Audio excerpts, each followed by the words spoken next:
Boa noite a todos. Quero deixar uma palavra aqui. Quero comentar com vocês algumas coisas que é bem interessante. Mas eu quero ler um versículo que está em Salmo, no capítulo 32, versículo 12, que diz assim: Feliz a nação cujo Deus é o Senhor. Quero falar sobre o orgulho de ser cristão. Deixei anotado aqui porque é bastante coisa e eu posso esquecer. O orgulho de ser cristão é o orgulho de seguir a Cristo.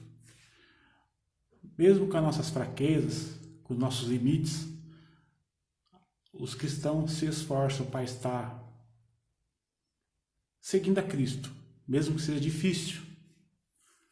Porque se alguém bater no seu rosto, tem que oferecer outra face, né? Diz a Bíblia. E é difícil isso. Então, levanta, anda e vai indo, vai caminhando. A caminhada é essa, né? Jesus disse, ser fiel até a morte. Então, tem que perseverar. Então, nós temos que ter o orgulho de ser cristão. Por que o orgulho de ser cristão? Porque a Bíblia ensina, mesmo que muitos não acreditam na Bíblia, a Bíblia ensina que nós temos que seguir a Cristo. E quando a Bíblia ensina nós seguir a Cristo, é a Bíblia que nos ensina. Então, o nosso foco é Cristo. Por que o nosso foco é Cristo? Porque Ele é o Filho de Deus.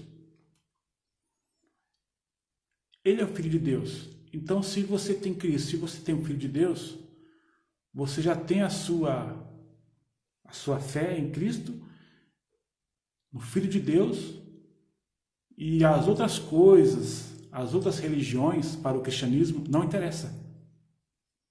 Entendeu? As outras religiões para o cristianismo não interessa, porque o cristianismo, o foco dele é Cristo. É um pouco...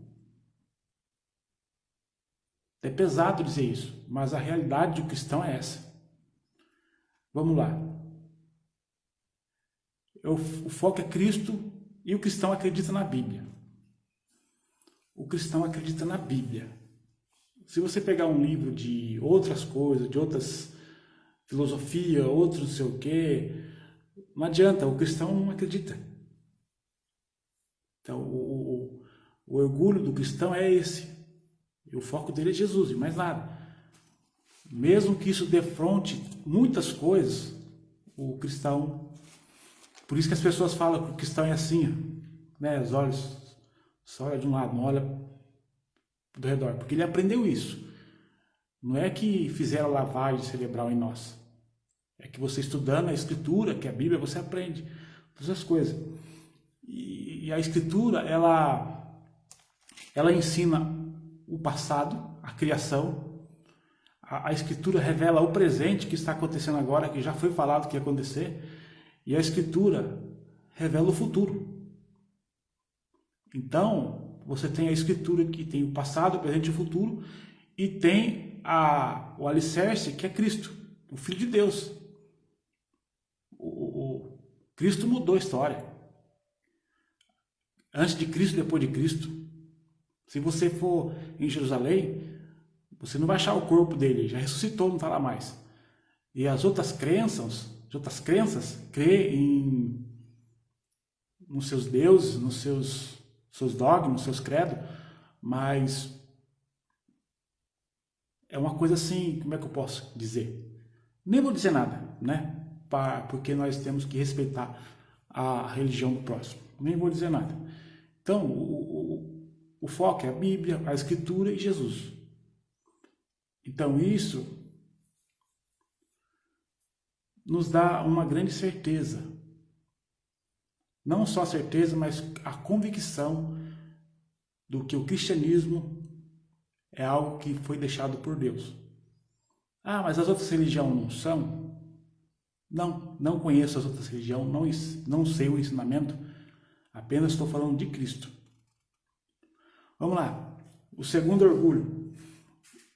O segundo orgulho é o orgulho dessa nação, entre aspas, porque o Brasil tem aumentado de uma forma muito acelerada o número de cristãos. Mesmo que tenha todos esses charlatões, falsos profetas nesse país, que a gente não podemos negar que existe, tem também o lado bom da coisa. Só para você ter uma ideia, no Brasil, eu não soube nem explicar, eu escrevi aqui, porque dependendo do jeito que você fala, as pessoas interpretam de forma errada. No Brasil, nós temos alguns excelentes pastores. Ó, pastor Eliseu Rodrigues, abençoado por Deus, usado por Deus, cheio do Espírito Santo. Elias Trovão, Juarez Tavares, Gilmar Santos, Napoleão Falcão. Antes de eu nascer, Napoleão já pregava e prega até hoje. Gilmar Santos. Quem já viu Gilmar Santos pregar? Pesquisa aí, veja esse homem pregar. Missionário Davi Miranda, que partiu esses anos atrás. Homem de Deus. Paulo Júnior, duro, mas tem uma palavra de Deus. Porque a palavra de Deus não é só passar a mão na cabeça dos outros. Lamartine Pocella. Tem vários outros pastores, muitos homens de Deus no Brasil, que merecem crédito, que merecem honra. Só que não dá tempo de falar, são muitos. Terceira coisa, no Brasil nós temos os melhores repertórios de música gospel. Até a pessoa que não é evangélica canta música gospel, porque é lindo, é maravilhoso. Nós temos os doutores, os teólogos da Batista. Nós temos os grandes pregadores das Assembleias de Deus.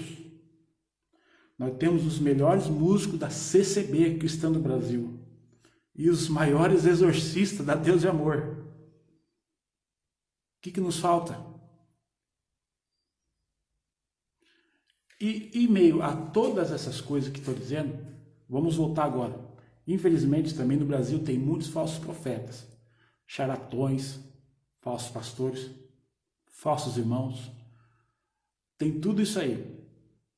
Deixa eu dizer para você algo. Esses falsos pastores, esses falsos mestres, parece que não, mas Deus permite eles. Deus permite esses camaradas. Sabe por quê? Perdão a expressão. Perdão a expressão. É para algum povinho que não lê a Bíblia. Povinho que não ora. Então, Deus permite os falsos pastores. Deus permite. Não é que Deus aceita e concorda. Porque todo mundo tem um livre-arbítrio. Você faz o que você quiser da vida. Lá na frente você vai pagar o preço. Fecha aspas. Para os irmãozinhos que não lê a Bíblia, passar a estudar a ler a Bíblia. Para a pessoa que não gosta de orar, orar.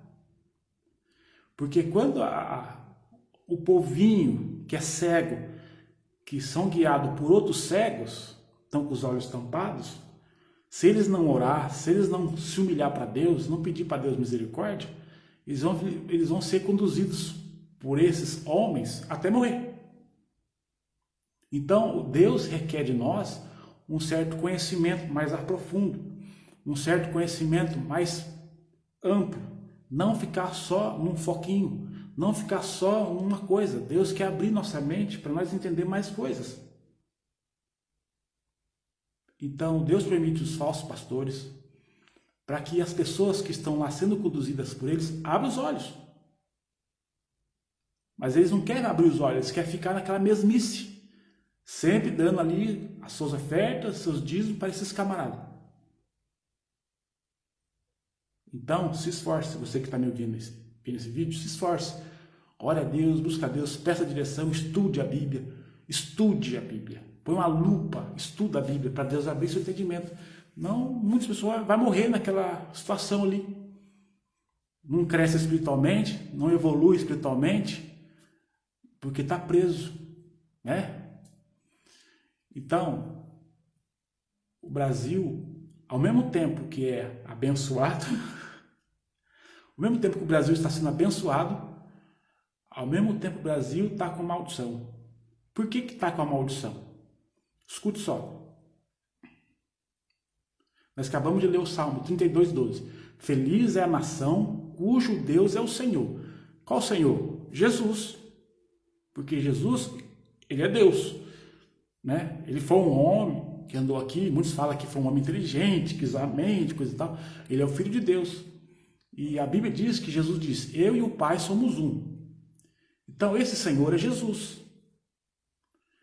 Então, enquanto a nação brasileira, o povo da nação brasileira, não entregar totalmente a sua vida a Jesus,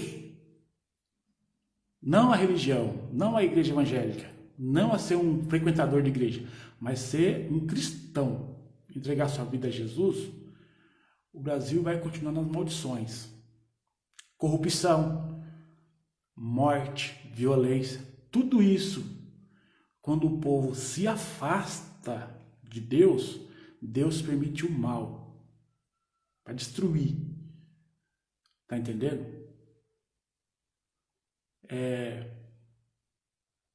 A Bíblia fala que Israel se afastava de Deus.